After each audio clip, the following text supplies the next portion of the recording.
재혼 전에 돈에 대해 다시 생각해 보시기 바랍니다.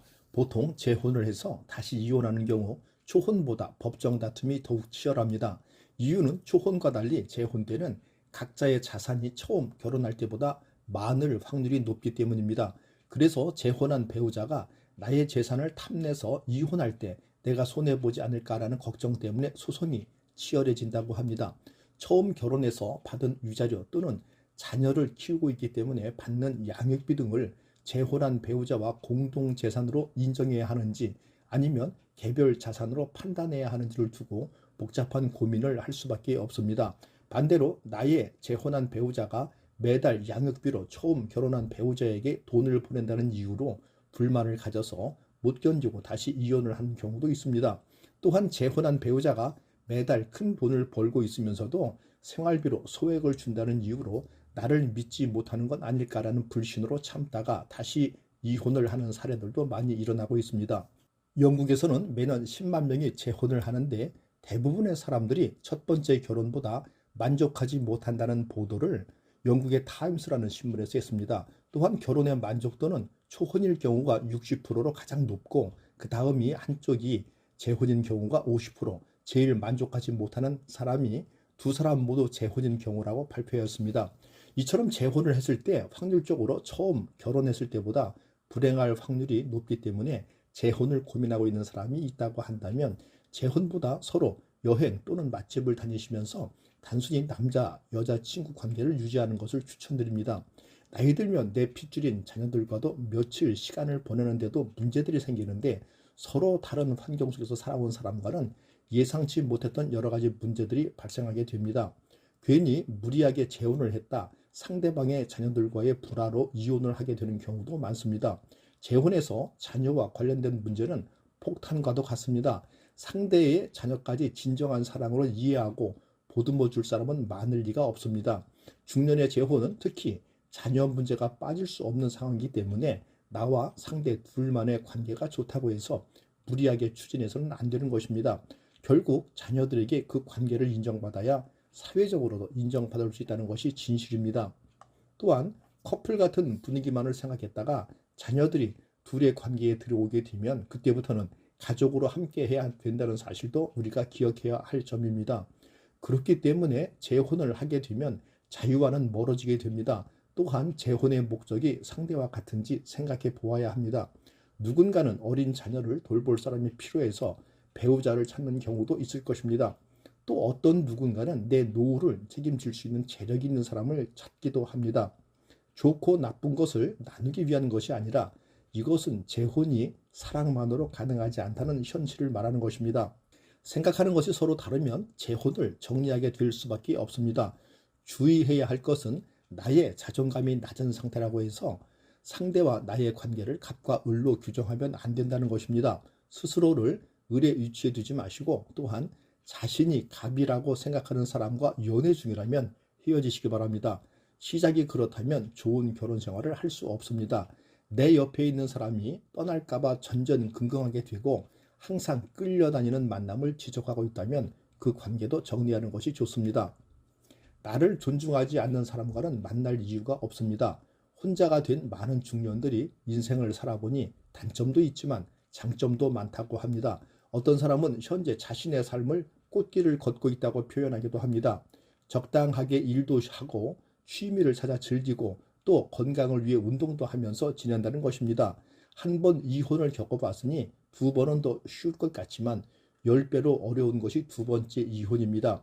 자존감이 낮다고 아무나 만나지 마시기 바랍니다. 당신 혼자로도 충분히 가치가 있습니다.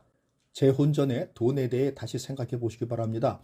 보통 재혼을 해서 다시 이혼하는 경우 초혼보다 법정 다툼이 더욱 치열합니다. 이유는 초혼과 달리 재혼 때는 각자의 자산이 처음 결혼할 때보다 많을 확률이 높기 때문입니다. 그래서 재혼한 배우자가 나의 재산을 탐내서 이혼할 때 내가 손해보지 않을까라는 걱정 때문에 소송이 치열해진다고 합니다. 처음 결혼해서 받은 유자료 또는 자녀를 키우고 있기 때문에 받는 양육비 등을 재혼한 배우자와 공동 재산으로 인정해야 하는지 아니면 개별 자산으로 판단해야 하는지를 두고 복잡한 고민을 할 수밖에 없습니다. 반대로 나의 재혼한 배우자가 매달 양육비로 처음 결혼한 배우자에게 돈을 보낸다는 이유로 불만을 가져서 못 견디고 다시 이혼을 하는 경우도 있습니다. 또한 재혼한 배우자가 매달 큰 돈을 벌고 있으면서도 생활비로 소액을 준다는 이유로 나를 믿지 못하는 건 아닐까라는 불신으로 참다가 다시 이혼을 하는 사례들도 많이 일어나고 있습니다. 영국에서는 매년 10만 명이 재혼을 하는데 대부분의 사람들이 첫 번째 결혼보다 만족하지 못한다는 보도를 영국의 타임스라는 신문에서 했습니다. 또한 결혼의 만족도는 초혼일 경우가 60%로 가장 높고 그 다음이 한쪽이 재혼인 경우가 50%, 제일 만족하지 못하는 사람이 두 사람 모두 재혼인 경우라고 발표했습니다. 이처럼 재혼을 했을 때 확률적으로 처음 결혼했을 때보다 불행할 확률이 높기 때문에 재혼을 고민하고 있는 사람이 있다고 한다면 재혼보다 서로 여행 또는 맛집을 다니시면서 단순히 남자, 여자 친구 관계를 유지하는 것을 추천드립니다. 나이 들면 내 핏줄인 자녀들과도 며칠 시간을 보내는데도 문제들이 생기는데 서로 다른 환경 속에서 살아온 사람과는 예상치 못했던 여러 가지 문제들이 발생하게 됩니다. 괜히 무리하게 재혼을 했다 상대방의 자녀들과의 불화로 이혼을 하게 되는 경우도 많습니다. 재혼에서 자녀와 관련된 문제는 폭탄과도 같습니다. 상대의 자녀까지 진정한 사랑으로 이해하고 보듬어 줄 사람은 많을 리가 없습니다. 중년의 재혼은 특히 자녀 문제가 빠질 수 없는 상황이기 때문에 나와 상대 둘만의 관계가 좋다고 해서 무리하게 추진해서는 안 되는 것입니다. 결국 자녀들에게 그 관계를 인정받아야 사회적으로도 인정받을 수 있다는 것이 진실입니다. 또한 커플 같은 분위기만을 생각했다가 자녀들이 둘의 관계에 들어오게 되면 그때부터는 가족으로 함께 해야 된다는 사실도 우리가 기억해야 할 점입니다. 그렇기 때문에 재혼을 하게 되면 자유와는 멀어지게 됩니다. 또한 재혼의 목적이 상대와 같은지 생각해 보아야 합니다. 누군가는 어린 자녀를 돌볼 사람이 필요해서 배우자를 찾는 경우도 있을 것입니다. 또 어떤 누군가는 내 노후를 책임질 수 있는 재력이 있는 사람을 찾기도 합니다. 좋고 나쁜 것을 나누기 위한 것이 아니라 이것은 재혼이 사랑만으로 가능하지 않다는 현실을 말하는 것입니다. 생각하는 것이 서로 다르면 재혼을 정리하게 될 수밖에 없습니다. 주의해야 할 것은 나의 자존감이 낮은 상태라고 해서 상대와 나의 관계를 갑과 을로 규정하면 안 된다는 것입니다. 스스로를 을의 위치에 두지 마시고 또한 자신이 갑이라고 생각하는 사람과 연애 중이라면 헤어지시기 바랍니다. 시작이 그렇다면 좋은 결혼 생활을 할 수 없습니다.